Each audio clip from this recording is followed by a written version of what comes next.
Lord. హల్లెలూయా. దేవుని పరిశుద్ధమైన నామానికి స్తుతి కలుగునుగాక. ఆమెన్. ఉదయకాలపు మన్నా అనే ఈ కార్యక్రమాన్ని చూస్తున్న మీ అందరికీ ప్రభు పేరిట ప్రత్యేకమైన వందనాలు తెలియచేస్తూ ఉన్నాను. ఎలా ఉన్నారండి? దేవుని మహా గొప్ప కృపలో మీరు మీ కుటుంబాలు క్షేమంగా ఉన్నారు అని తలస్తూ మీకోసం ప్రతిరోజు కూడా ప్రార్థన చేస్తూ ఉన్నాం. దేవుడు మిమ్మల్ని బహుగా దీవించునుగాక. ఆమెన్. హల్లెలూయా. పరిశుద్ధ గ్రంథంలో నుంచి ఒక వాక్య భాగాన్ని చదువుకొని మనం ధ్యానం చేసుకుందాం. యెషయా గ్రంథం 51వ అధ్యాయం 12వ వచనం మొదటి లైన్ని మనం చదువుకుందాం. నేనే మిమ్మును ఓదార్చువాడను. దేవునికి స్తోత్రం. హల్లెలూయా. మనం చదువుకున్నటువంటి యొక్క వాక్య భాగంలో దేవుడు తన వాక్యం ద్వారా మనకి సెలవిస్తున్న ఒక విలువైన మాట ఏంటి అంటే, నేనే మిమ్మును ఓదార్చువాడను అంటున్నాడు. దేవునికి స్తోత్రం. హల్లెలూయా. ప్రతి మనిషి జీవితంలో కూడా ఎన్నో రకాలైనటువంటి ఇబ్బందికరమైన పరిస్థితులు కలుగుతూ ఉంటాయి. బాధ కలిగించేవి, కృంగుదల కలిగించేవి, దిగులుతో చాలా ఇబ్బంది పడి కలవరాలతో నలిగిపోయేటటువంటి పరిస్థితులు మనకి కనిపిస్తూ ఉంటాయి. అది ఏదైనా కావచ్చు, దేని ద్వారా అయినా కావచ్చు, ఎవరి వలన అయినా సరే మనం బాధతో కృంగిపోతూ ఉన్నప్పుడు చాలాసార్లు మనకు అనిపిస్తూ ఉంటుంది, ఎవరైనా నన్ను ఓదారిస్తే బాగుండు, ఎవరైనా నన్ను ఆదరిస్తే బాగుండు, ఎవరైనా నాకు సహాయం చేస్తే బాగుండు, 4 మంచి మాటలు చెప్పి ఈ బాధలో నుంచి ఊరట కలిగిస్తే బాగుండు అని చాలాసార్లు మనం అనుకుంటూ ఉంటాం. అవును కదండి. మీరేడ్చే సమయంలో ఎవరికి చెప్పుకోలేకుండా మానసికంగా మనస్సులో ఒత్తిడితో నలిగిపోతూ ఉన్న సమయంలో ఎవరైనా వచ్చి 4 మాటలు చెప్పి నన్ను ఆదరిస్తే బాగుండు అని చాలాసార్లు అనుకునే ఉంటారు కదా.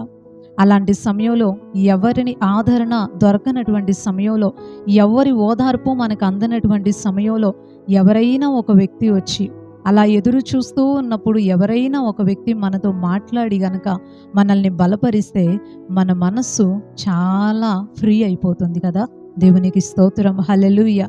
అయితే మనుషుల్లో ప్రస్తుత పరిస్థితుల్లో అలాంటి వాళ్ళు ఉన్నారో లేదో నాకు తెలియదు, కానీ ఈ రోజుల్లో ఎక్కువ మంది బాధ పెట్టేవాళ్ళు, గాయపరిచేవాళ్ళు, ఆల్రెడీ కృంగిపోయి ఉంటే, ఆల్రెడీ దిగులు పడిపోయి ఉంటే ఇంకా 4 రాళ్ళేసి 4 మాటలని నిందలతో, అవమానాలతో, సూటిపోటి మాటలతో పుండు మీద కారం చల్లినట్టుగా మన బాధకి ఇంకా బాధని యాడ్ చేసుకుంటా మనల్ని ఇంకా నలగొట్టే వాళ్ళే కనపడతారు, కానీ ఓదార్చే వాళ్ళు అస్సలు కనపడట్లేదు.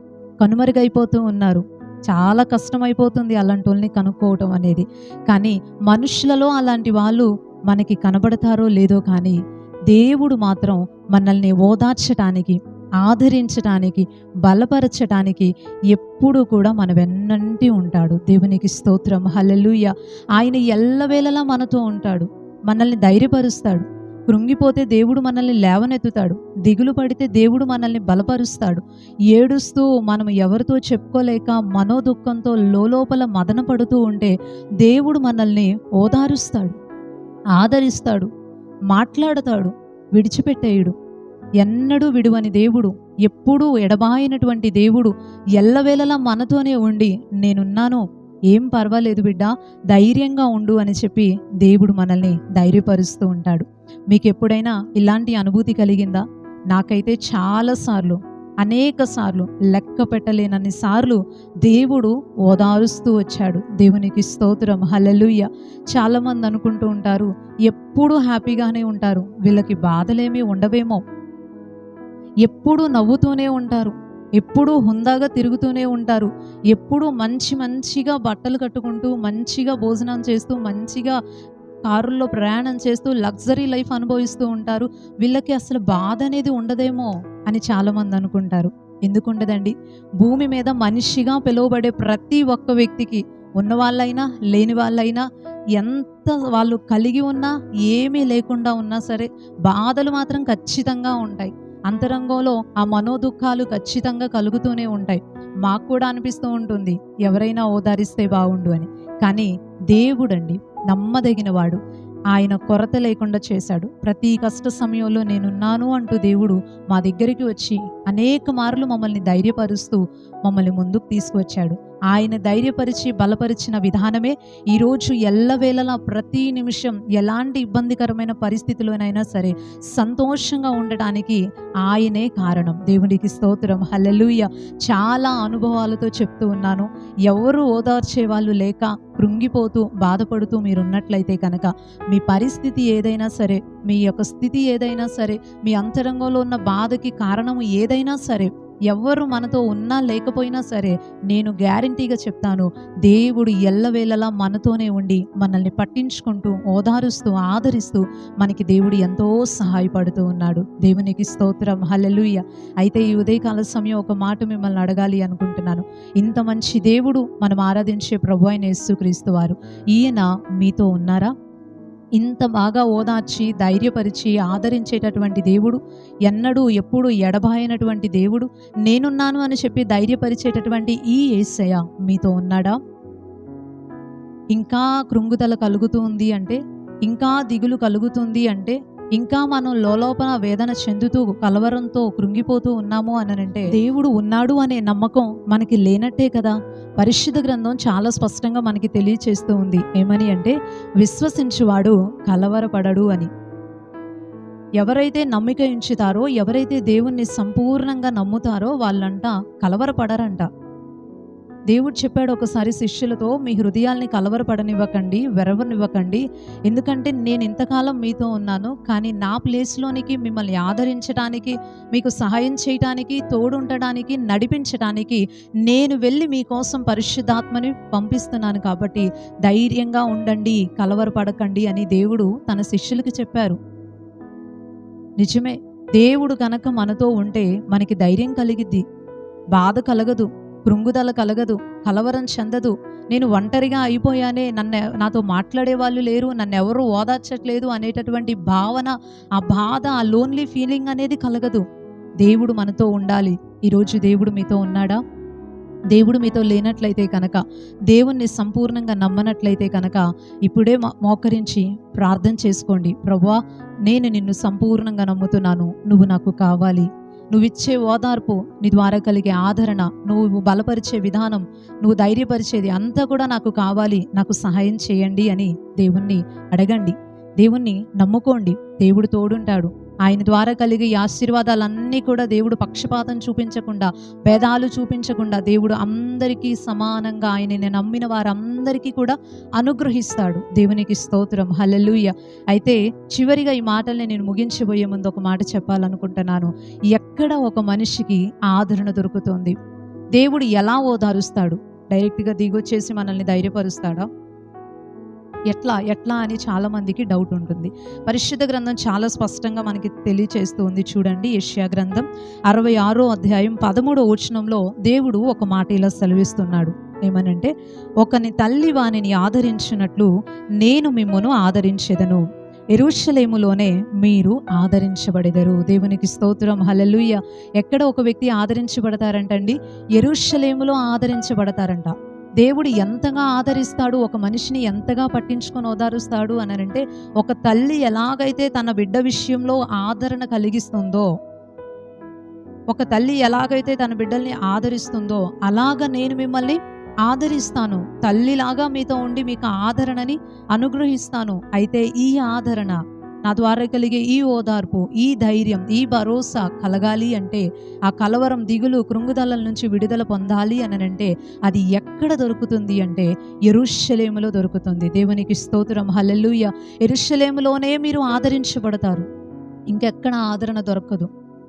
యెరూషలేములోనే. యెరూషలేం అంటే అండి, మనందరం యెరూషలేం వెళ్ళిపోవాలా? చాలా మందికి ఇలా అనిపిస్తుంది. లేదు, యెరూషలేము అనేది పరిశుద్ధ గ్రంథంలో దేవుని మందిరానికి గుర్తుగా ఉంది. ఆ కాలంలో సొలొమోను దేవుని యొక్క మందిరాన్ని కట్టినప్పుడు ప్రతి ఒక్క దేవుని మందిరాన్ని, ఆయన సన్నిధిని ఉద్దేశించి మాట్లాడిన ప్రతి సందర్భంలో కూడా యెరూషలేము అనే పదం ఎక్కువగా ఉచ్చరించబడటం మనం బైబిల్ గ్రంథంలో గమనిస్తూ ఉంటాం. యెరూషలేము అనేది దేవుని మందిరానికి గుర్తు. ఆయన మందిరంలో మనకి ఆదరణ దొరికిద్ది, ఆయన మందిరంలో మనకి ఓదార్పు కలిగిద్ది.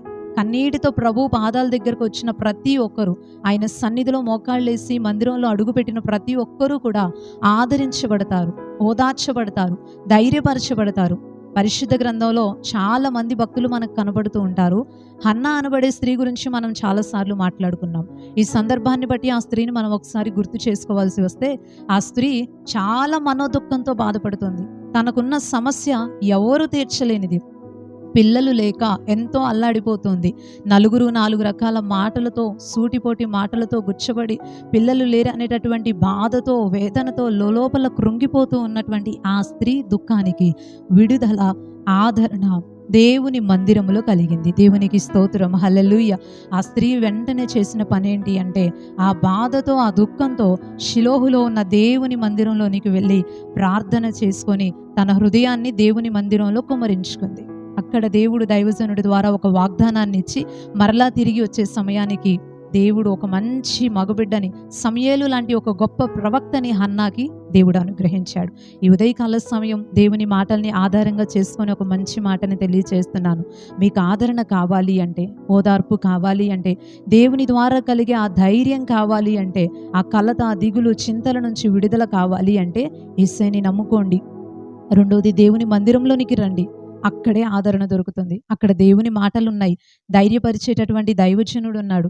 దేవుని మాటల్ని ఆధారంగా చేసుకొని, పరిశుద్ధాత్మ దేవుణ్ణి ఆధారంగా చేసుకొని దైవజనుడు వాక్యాన్ని బోధిస్తూ ఉంటే పరిశుద్ధాత్ముడు మనతో చాలా స్పష్టంగా ఆయన మాట ద్వారా మాట్లాడి మనల్ని ఆదరిస్తాడు, ఓదారుస్తాడు, ధైర్యపరుస్తాడు.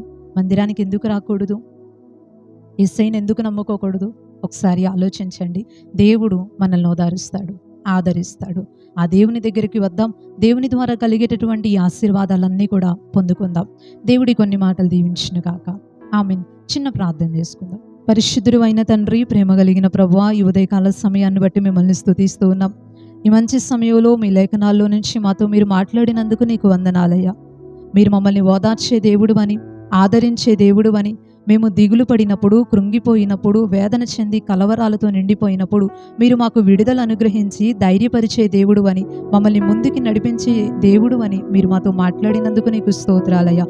ఈ ఆదరణని పొందుకోవాలి అంటే మిమ్మల్ని నమ్ముకోవాలి అని, మీ యొక్క మందిరంలోనికి రావాలి అని నీ మాటల ద్వారా మాకు తెలియపరిచినందుకు నీకు వందనాలు. ప్రతి ఒక్కరూ నిన్ను నమ్ముకొని నీ సన్నిధిలోనికి రావడానికి సహాయపడండి. నీ ద్వారా కలిగే ఓదార్పు, ఆదరణ ప్రతి ఒక్కరికి మీరు అనుగ్రహించమని వేడుకుంటున్నాం. ఈ ఉదయకాలపు దీవెనలతో మీరు దీవించండి.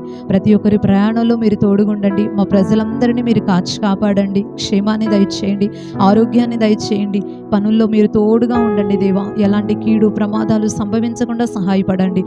పరిశుద్ధాత్మ తండ్రి, ప్రతి విషయంలో కూడా అందరికీ మీరు తోడుగా ఉండండి అయ్యా. చిన్న బిడ్డలు, యవనస్తులు ఎగ్జామ్స్ రాసి రిజల్ట్స్ కోసం ఎదురు చూస్తూ ఉన్నారు. ప్రతి ఒక్కరికి నీ యొక్క అమూల్యమైన సహాయాన్ని దయచేయండి. ఈ వాతావరణాలకి ఎవరికి ఎలాంటి ఇబ్బందులు, ప్రమాదాలు లేకుండా ఉండినట్లు సహాయం చేయమని వేడుకుంటూ నజరేయుడును శక్తి కలిగిన యేసుక్రీస్తు వారి శ్రేష్టమైన నామములో ఈ ప్రార్థన మనవులు అడిగి వేడుకుంటున్నాం పరమ తండ్రి. ఆమేన్, ఆమేన్. అందరికీ ప్రైజ్ లోడండి. మరలా తిరిగి రేపు ఉదయకాల సమయం ఉదయకాలపు మన్నా అనే ఈ కార్యక్రమంలో పాల్గొని దేవుని మాటలు విని దీవించబడదాం. అప్పటి వరకు దేవుని యొక్క మహా గొప్ప కృప మనందరికీ తోడై ఉండును గాక. ఆమేన్. Praise the lord.